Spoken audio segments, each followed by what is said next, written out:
Playing in the 16, there's a few young lads coming through. I'm not playing as much as what I'd like to play. Yeah. So I decided that it takes a little bit more each week. Yeah. So let these young lads have a chance, and I've played 52 seasons, so I think I've done a little bit for the club. So that's one of the reasons why I retired. I'm going to carry on training. I'll probably come down on a Saturday afternoon and help the 6 team out, you know, go away with them, run the line. Oh, brilliant. Kai's asked me to get involved with this touch rugby thing for next... Yeah, in the summer on the park. In the summer on the park. Right. And then hoping to carry it on at the club during the... Oh, right. During the winter, you during could the become season. our touch coordinator. I could be touch coordinator, still turn out occasionally, all being well.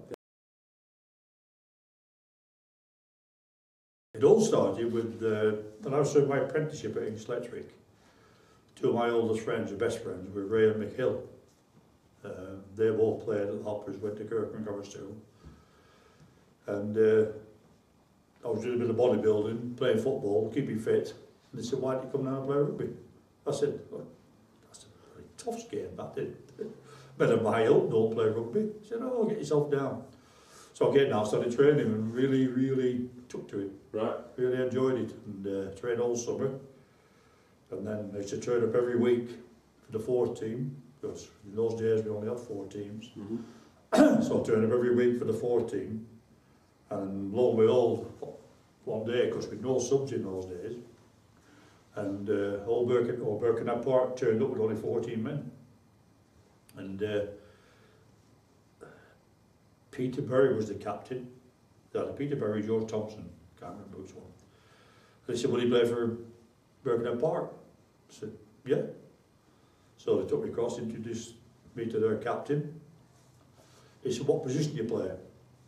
I said, never played before. I said, this is my first game ever. He said, right, so we'll put you on the wing. I said, what do I do? He said, put your head down and run. So I did that for the next 50 years. Yeah. So I really enjoyed it. And then I managed to get into the 4th team and played every week in the 4th team, played most positions in the side. It'll be 6 years. Right. Working my way up to the 1st so team. you put the graft in, yeah. early doors, and I took to it like a, you know, even though I say it myself, I took to it like a duck to water. I felt it was a game I could really enjoy. Because I mean, I played football like a rugby player. Right. You know, I was a centre forward and nothing ever got in my way. I remember Jack Williams, one of the old coaches, used to say if there's a brick wall between Brownie and the try line, a yard, he said he'll score. And it was always one of my strengths. I wasn't devastatingly fast, but if you talk to a lot of the old timers, I had a hell of a side step and also a very good tackler. Right. Very few people ever got past me because I was, you know, I did judo when I was 18 and 19, and I was getting my shins kicked to pieces at judo, so I had to back up because I started playing rugby.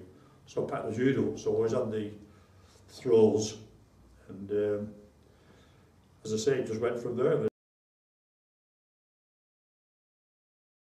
I made my first team debut against Vale of Lune on a Wednesday night, 1965 I think it was, and we were playing Fleetwood away on the Tuesday. And in those days we used to meet at Starch House Square in Preston, which is the bottom of the market. And I turned up for the 2nd team, and the 2nd team captain said, what are you doing here? I said, we're playing at Fleetwood. He said, you're playing in the 1st team tomorrow night? I said, that's tomorrow night, isn't it? So I played for the 2nd on a Tuesday and made my 1st team debut against Vale on the Wednesday. I would say over 2,000. I was very lucky. I had 12 seasons in the 1st team, 65 to 77. I think I ever dropped once, maybe twice. I think I had over 500 1st team games. Because in those days we had no subs, and we didn't really keep a record like they do now. But I mean, I have my own personal records of virtually every game I ever played. I would have scored a try or... So in those 500 1st team games, how many tries would you say? Well, for 3 seasons I was the leading try scorer, and I scored 21, 23, 22 Right. after 40. I mean, in one season we played 47 games, Right. So quite prolific. so it was like Yeah. 50%, you know, just under 50%, So you're well into the hundreds, possibly 200 tries. possibly, yeah. Yeah.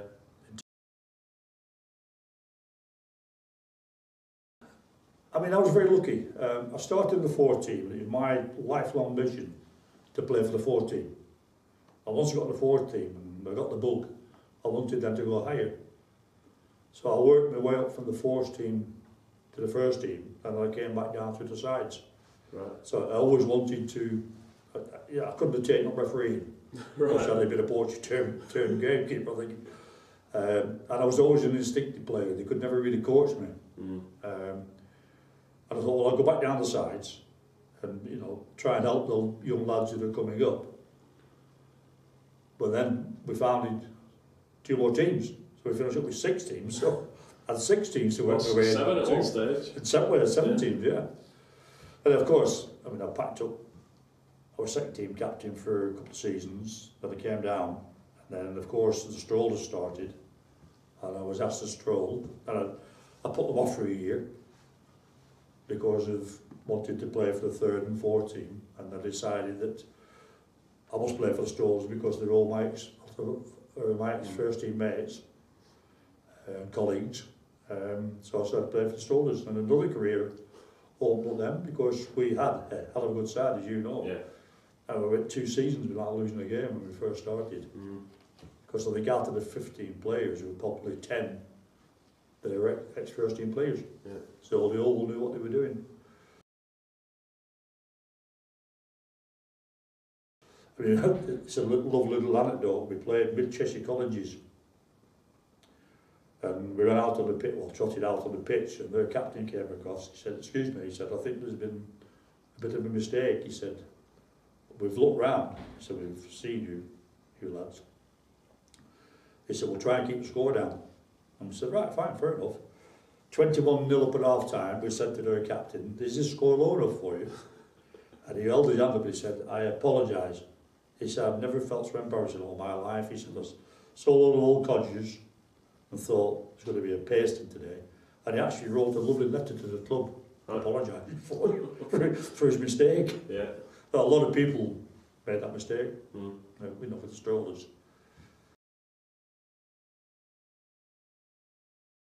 Well, I helped Mick Hill and Malcolm Holden coach the Colts for 4 or 5 years, and we turned out some tremendous sides and some tremendous players. Mm. Borthwick, both Sandersons, Balshaw. Balshaw, Yeah. other England players. Paul Grayson. Yeah. Paul came up to the Colts. Greenwood. No, Will only ever played here for the Strollers. He played once with his dad for the Strollers. But he was on from somewhere for the weekend, for probably Christmas weekend or something. And Dad and Dick played for the Strollers a couple of times. So young Will turned out for the Strollers. Any good? He wasn't bad. He was just on his way up then. You can see a bit of a class about him. Greatest recollections was we played a team called United Services Portsmouth. They were up on tour, and there were some very, very good players. Tuesday or Wednesday night at Leah, and we beat them 15-13, I think the final score was, and I scored a hat-trick that night. Right.